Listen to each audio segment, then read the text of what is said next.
Well, you know, it'd be really cool if I could use a dash attack with the explosive ammo. I might as well just have this. I might as well just keep this rifle selected and see if I can do a dash attack with it. That might mess him up. Oh, here we go. This is it. The final battle, guys. If I die here, well, I'll just try again. Nothing to it. But hopefully I don't. We're at the top of the mountain. We're between light and darkness. But there's more light over here, so we know we're gonna win. There he is. Shinjiro. This is probably a bad idea! Oh! Oh my god! Aha! Yeah! Oh my god, he's so good! What am I supposed to do? Oh, I'm almost dead. Oh my god, he's so good! I'm dead. Oh my god, I don't know how to deal with this guy.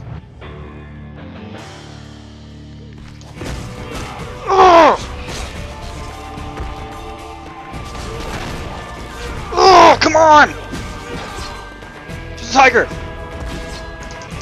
That's how you do it!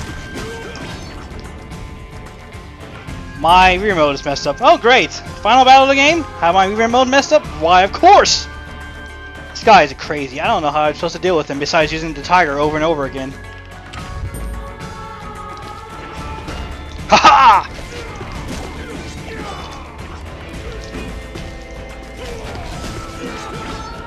You keep using the tiger over and over again!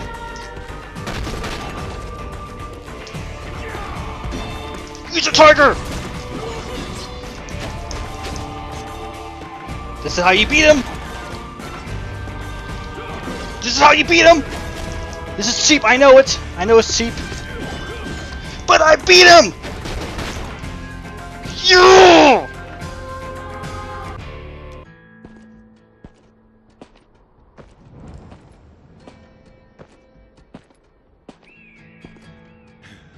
You think you've won?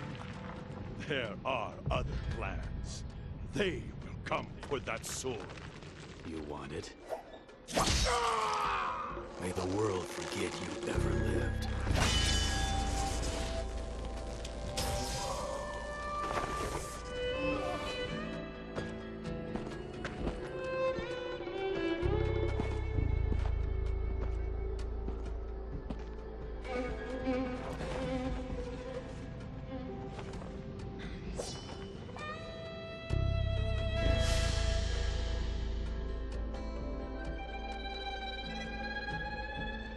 The end. Oh man. What an amazing end that was. What an amazing end. Breaks the sword off. And just throws it away. And now we have the credits. Oh, you lets me have some of the standard concept art we have at the game. That's cool, alright. So that's it for the main game of Red Steel 2. I guess it's a shorter than I thought it was, but if you really like a game, you kind of overestimate it. But it's still fine. It's still recently pretty long game.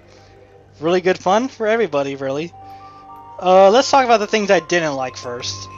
The very few things I didn't like, which really aren't stuff I didn't like, but it's more like nitpicky stuff.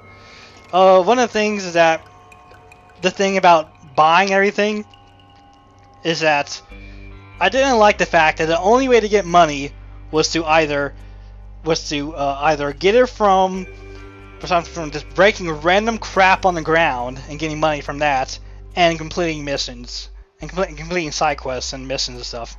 I mean, you got a lot of money for doing side quests and missions and stuff, but that's not nearly enough that you need for upgrading all you want. I think, like I said before, I think there should have been like a type of battle arena that you would have like fought through like rounds of enemies, and once you beat it, you get money for that. I think that would have been a really cool way of extending gameplay while making a really easy way to get money. I think that would have been really cool. Instead of just, they should have done that instead of having the fact that everything respawns once you go in and out of a building.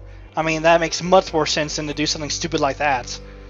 I think that's what they should have. I think Like my theory is that they had the fighting arena. That's why that guy who runs the Ace store said something about it.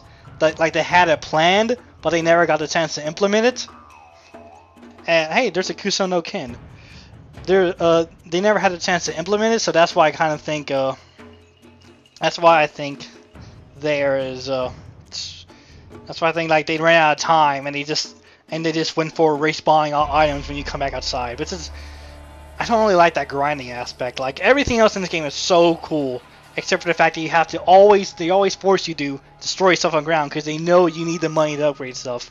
Everything is really expensive too. Hey, voice, the hero, Luke Bullard. I guess the guy's name was his hero.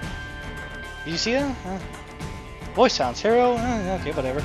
Shinjiro was Richard Van Wyden. Okay, whatever. I don't have enough time to read though, so I guess I'll go back in the video and pause them. Hey, look, we got those again. Gion was Renzo. Alright, I can't read that. Anyway, the game is really cool. It's really responsive to you. It's over so much improvement of Red Steel 1. It's just insane. I mean, I know that. I mean, it's kind of weird how Red Steel 2 is totally, completely different game than Red Steel 1. But I can see why they did that. I think that was a pretty good move by Ubisoft, considering how nobody liked Red Steel 1. And even if they made Red Steel 2 a continuation of Red Steel 1, nobody was going to know. Nobody was going to know the story of Red Steel 1 because I don't think they wanted people to go back and play Red Steel 1. Like if they made a continuation of Red Steel 1, that would mean people would have to go back and play and like, wow, Red Steel 1 really sucks. And I don't think they wanted that to happen. So instead, they just made Red Steel 2 a completely new game, redid everything, had Wii Motion Plus, and made everything really, really responsive. They kind of got a little bit. The graphics are really amazing. I really like the whole idea of a Neo Tokyo Western type thing. That's really amazing. Like if Japan had a Western setting like America did, that's exactly what it would be.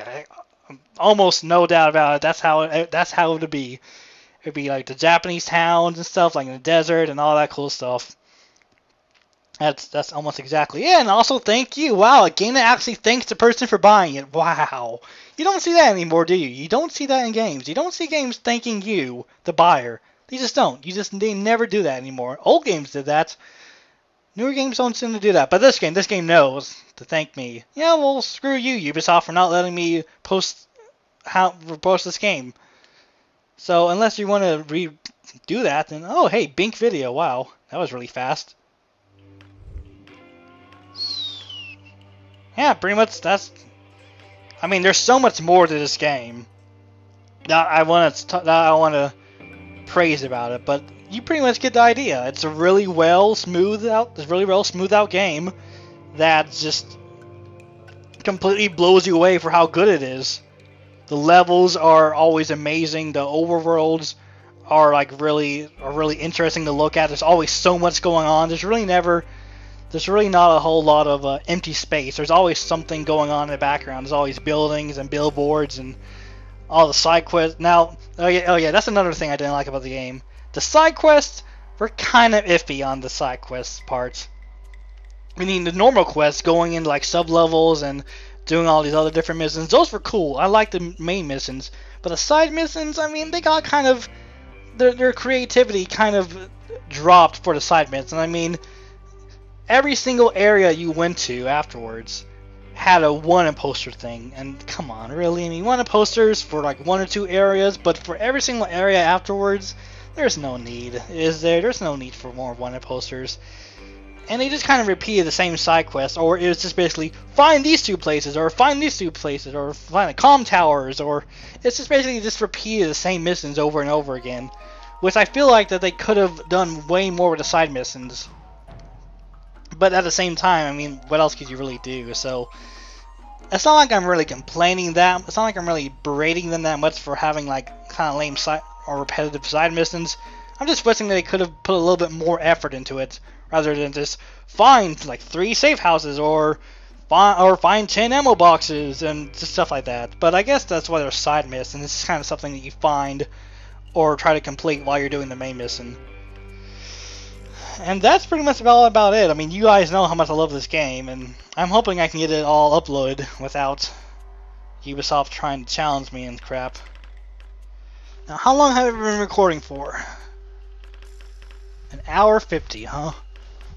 So I've almost been recording for 2 hours. No.